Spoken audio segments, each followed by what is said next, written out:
Ayan, hello, what's up po mga ka-backyard, good morning. Isang maulan at mabagyong umaga po sa lahat. So, andito po tayo ngayon sa ating farm at nagdala po tayo ng mga corn silage. Ito pong mga drum na to, ang laman din po niyan is corn silage. Ito yung mga inakyat natin galing sa baba. Galing sa bahay yan, inakyat natin dito. Tapos good for 1 week. Tapos yung iba isasali namin sa drum. Mamaya papakita natin kung paano maglagay ng mag-imbak ng corn silage sa gamit yung drum. So ito, fermented na to. Tapos ilalagay namin sa drum mamaya para mas sumaba yung shelf life niya. Kasi pag nasa drum, mas matagal yung shelf life niya. Mga 1 taon kaya niya yan. Tapos ito, magpapakain tayo ngayon ng mga kambing.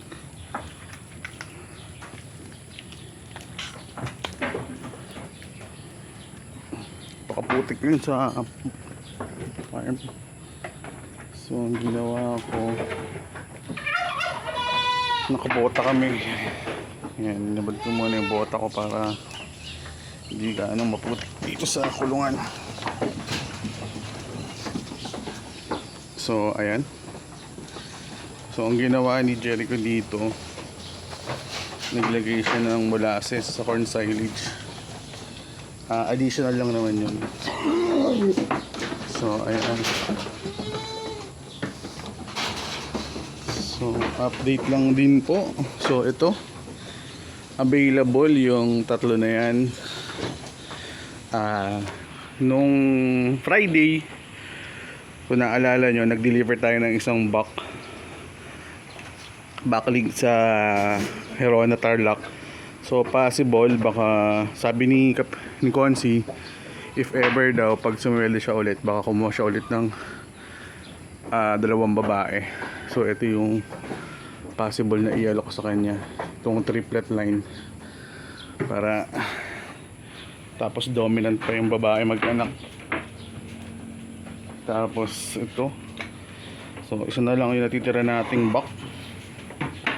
Ito yung medyo dappled natin. Ito na lang yung natitira natin. Tapos ito yung mga F1 natin. Ito, babae at lalaki yan. Tapos ito yung lalaki rin. Solong anak. Ayan o. Itong malaki mag-anak din to eh. Kahit ganyan yung nanay niya. Pag nilabas niya yung anak niya, malalaki. So ayan, ito yung mga available natin sa ating farm. Tapos ito rin yung isang dumalaga. Ito malapit na rin to for breeding oh. Kung naghahanap din ito, available din yan. Itong dumalaga na yan. Ayan. So tapos ngayon ay magpa-vaccine kami ngayon. Nang nakaraan nakapagpurga na kami. Gusto mo na rin ito, bibigyan ko na ito bago.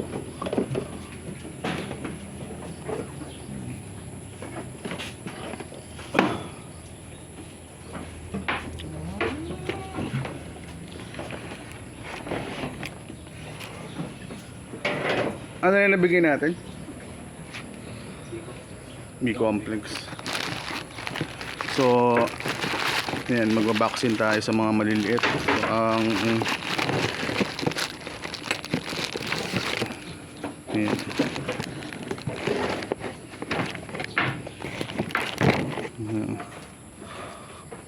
Paubos na rin itong mga vitamins ko.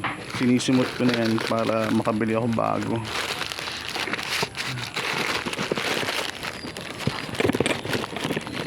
Ito rin, naubusin ko na rin ito. So ito, baka magsaksak tayo ADE sa mga bisiro.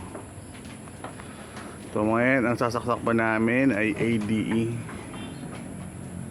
So, Focus lang natin. Ayaw ah.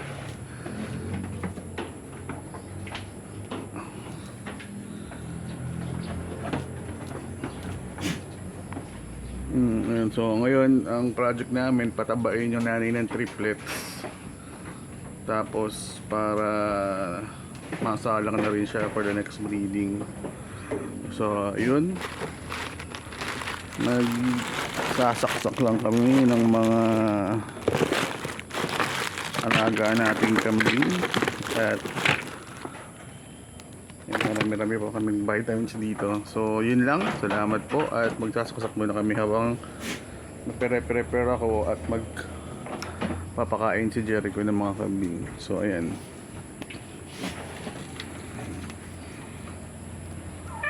kaya medyo dark yung corn silage namin ngayon. Meron siyang molasses hinaluan. So ayun lang.